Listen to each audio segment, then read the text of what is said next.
Greetings, programs. Today we're going to be taking a look at the TRON ReAction Figures by Super7. These figures were made exclusively for the Disney Parks and were released on April 4th of 2023 alongside the grand opening of Tron Lightcycle Run at Walt Disney World's Magic Kingdom. They were available in the Tomorrowland Launch Depot gift shop as part of the Back to the Arcade merchandise line. Here we have the whole line in front of us, every single figure and vehicle. First off, we have Flynn in his Infiltrator disguise. The card art on each figure is exactly the same. I know Kevin Flynn is typically depicted in a blue outfit. We will take a look at that later on. Each of the single carded figures originally retailed for $24.99, 25 bucks. There's a little character bio up there at the top and it shows all the other figures in the wave. Now the figures do look really good in the package, and if they had the actor's likeness on the card back, I would keep them in the package, but I do want to unbox them because I think they will look so cool out of the package. Oh, I know this is gonna kill so many people, dude. And here is Kevin Flynn outside of the packaging. He has his identity disc. It fits in his hand pretty well. Doesn't exactly sit flat. You kind of have to hold it at a weird angle, but you can pretend that he's throwing it around. It also plugs right into his back like the original figures by Tommy from back in the 80s. This is obviously a 5 POA figure, so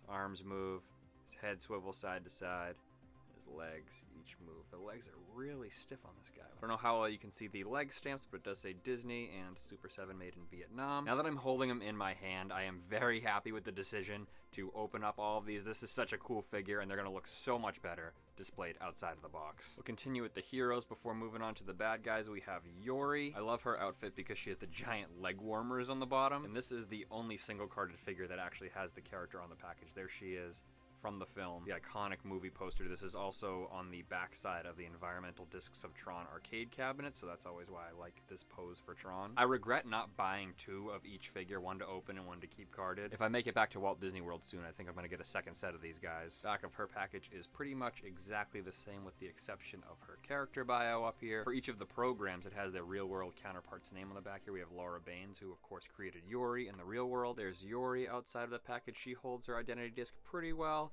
Her fingers are a little bit smaller than Flynn's, so it is kind of hard to get it in there, but once it's in, it's in pretty well. I feel like her more iconic look in the film is with the helmet off, so it was interesting that they put the helmet on the figure. I am genuinely surprised that they didn't make a alternate variant with her helmet off, just because that is her more iconic look, I think. But her identity disc goes on the back as well, pegs right in there. Again, 5 points of articulation, arms, head's kind of stiff, legs. I'm always so afraid that I'm going to snap these off because I have done that before with the Super7 figures. And now obviously our heroes are going to need somebody to fight, so we'll take a look at the villain of the film, Sark, played by David Warner. I think these figures would stand out way more if the character was on the card back. And at 25 bucks a pop, I feel like they could have sprung and paid for the actor's likeness to put on the packaging. There he is, the evil villain of the film, Sark, carrying out the orders of the Master Control Program. He has much more detailing on his costume compared to the other two, so I love the way he looks. He has a really cool helmet design. The back of his packaging being exactly the same with the exception of the character bio up at the top. It does say Ed Dillinger, the one who created Sark in the real world. And the Dillinger family came back as the main antagonists in the new film Tron Ares, and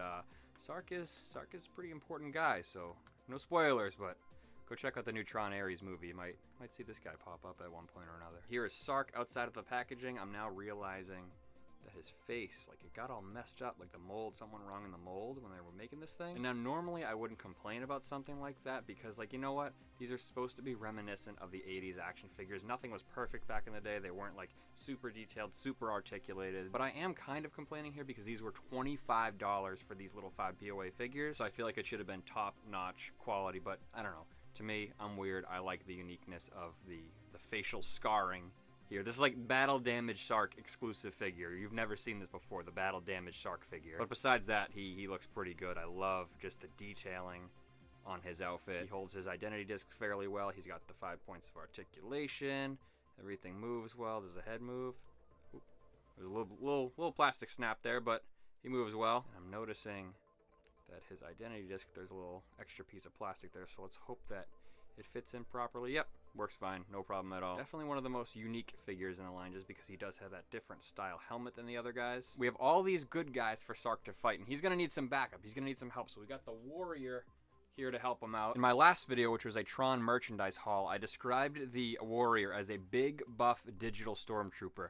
They are literally just the coolest design for a character. Like, they look so cool. I love them in the original film. And this is my first time ever having a warrior action figure. So I love this character design. And you gotta have more than one. You can't just be having one warrior to back Sark up. So I did get 2 extra ones, so a total of 3 warriors. Generic card art, warrior title up there. Oh, they even look cool in the package, dude. They just, oh, I love these figures. There's the back of his packaging with the little information about the warriors up here. I've been sitting on these guys for a couple weeks, and I've been dying to open specifically the warriors. And I got 3, so I was like, oh, I'll just open 2 off camera, like whatever. It's like, no, I gotta save all 3, show off all 3 on camera. But let's finally crack this guy open. We've already had a mishap with the warrior. Come on, dude.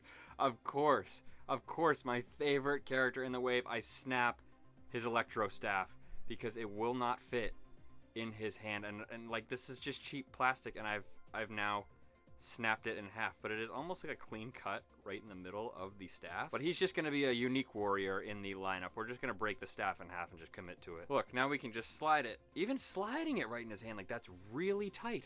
That is way too tight in his hands. But look, now he is the first ever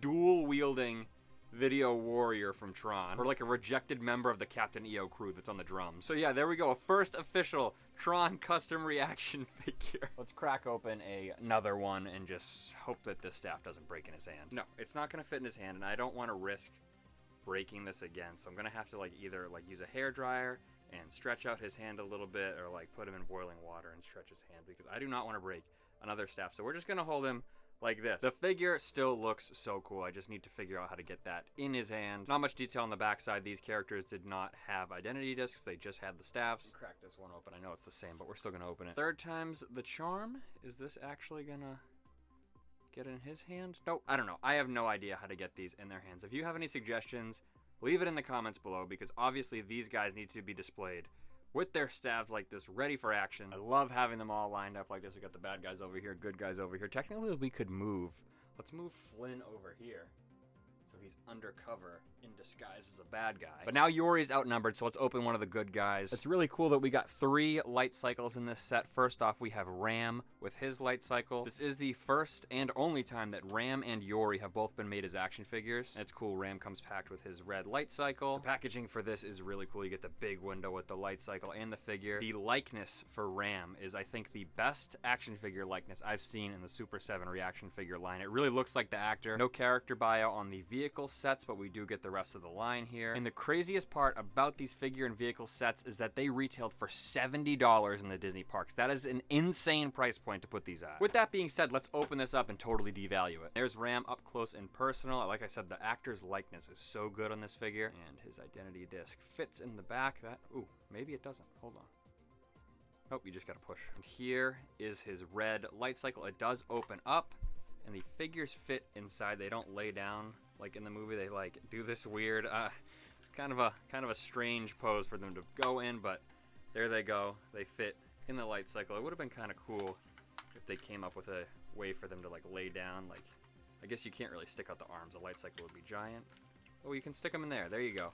There we go. That's okay. That's a little better than the pose that I had them in before. And unlike the new Hasbro light cycles, this one does have a big wheel in the front. So the front wheel spins and the back wheel spins, so you can send that rolling. It doesn't go very straight. Next up, we have Kevin Flynn and his yellow light cycle. Same packaging on the outside, same stuff on the back, nothing new here. The man responsible for creating this world of the grid, Kevin Flynn. It's cool, he has this triangle piece. Ram has it on his outfit as well, and actually, when you see Kevin Flynn in Tron Ares, he still has that triangle piece on his new outfit. I never noticed that his identity disc matches more with Sark's identity disc. It has more circles on it, and he holds it very well. His hand is very stretchy. He could, you know what? He can definitely hold the electro staff. Yeah, look at that. Look at all that wiggle room. His identity disc goes on his back, even with that tunic piece right there. Here's the yellow light cycle. These are the exact same mold, so nothing new here. We can open it up and put Kevin Flynn inside, and now that I know to extend the arms, he won't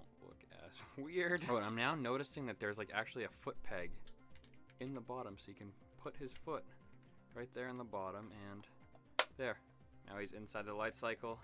He's ready to roll. Meow. And last but certainly not least, we have the title character, the man himself, Tron, with his orange light cycle. Such an iconic character design. I love the 4 dots on his chest that almost make up a T. Again, with the generic look on the back of the package. Same price, of course, of $70, and it's still insane. I figured I'd try my best at the iconic Tron pose with him going up into the I.O. tower, but that's not gonna work with the 5 POA arms here. And I always find it weird that the movie is named Tron when the main character of the film is Kevin Flynn. I feel like Tron is just a better title than Flynn. His identity disc fits very well in his hand, of course. I feel like if you're gonna throw it, you're gonna do it that way. Throw it. Yeah. I just love the detailing on Tron's outfit. Like, he's got this big printed piece here on the back. While we're looking at the back, let's make sure that the identity disc actually fits in the hole. There we go. There is the orange light cycle. I don't know why I didn't notice on the other 2 light cycles, the back wheel is actually made of rubber. I don't know if you can see it on camera or tell by like the texture, but the back wheel is in fact made of rubber, so that's really cool. That doesn't necessarily mean that these are durable whatsoever. I think if a kid was playing with this, it would be smashed, scratched up, just destroyed within probably like an hour or 2. Unless you were a weirdo kid like me. I was very careful with my toys as a kid, but I think kids nowadays would absolutely destroy this thing. But yeah, if you tried rolling these on the ground, they're just gonna fall over and just scrape up both of the black pieces on the sides. This does not want to open. I don't, like, it looks like it's not supposed to. Is the Tron one not supposed to open? Like, why? I'm not gonna do what I did with the Warrior. I'm not gonna break the light cycle. I'm not gonna break these $70. Yeah, look, you can see the plastic right there. If I get it, yeah, right there. It's fused together. So I'm not going to snap this. I'm not going to break Tron's light cycle like I broke the Warrior's staff. I'm not gonna do that. But I mean, come on, for $70, quality control, people, quality control. This is a $70 toy, and its main function of put the figure inside and have him race doesn't work. That's not cool. While we're talking about quality control issues, take a gander at the difference in Tron's leg height. That's like, he can't stand on his own, but neither could President FDR, so it's fine. Like, come on, dude. $70, we should be doing a little bit better in the quality control department. So unfortunately, Tron is going to have to be displayed with a stand and definitely not be placed inside his light cycle because it is one solid piece. Somebody messed that up at the factory. But there we have it, the entire line of Tron reaction figures from Super7. This was an amazing Disney Parks exclusive. I wish that it sold better so we could have potentially gotten more Tron action figures from Super7. I would have loved to have seen clear variants of each figure, just like the original Tomy figures. Maybe black light or glow in the dark variants. But unfortunately, at the high price tag, I don't think that these sold very well in the Disney Parks. But that's it for now. Hopefully I didn't hurt your soul by opening these Tron figures. Let me know in the comments down below which figure was your favorite. Mine was the Warrior, even though I snapped his Electro staff. I have more Tron content coming in the future, so make sure you're subscribed. End of line. This actually hurts my soul to cut this open, dude. I need to get a second set of these. I'm gonna put this off to the side so I don't lose it. We're gonna put him right next to his compadres. I don't know why I was gonna say compadre. Why the fuck did I just say compadre?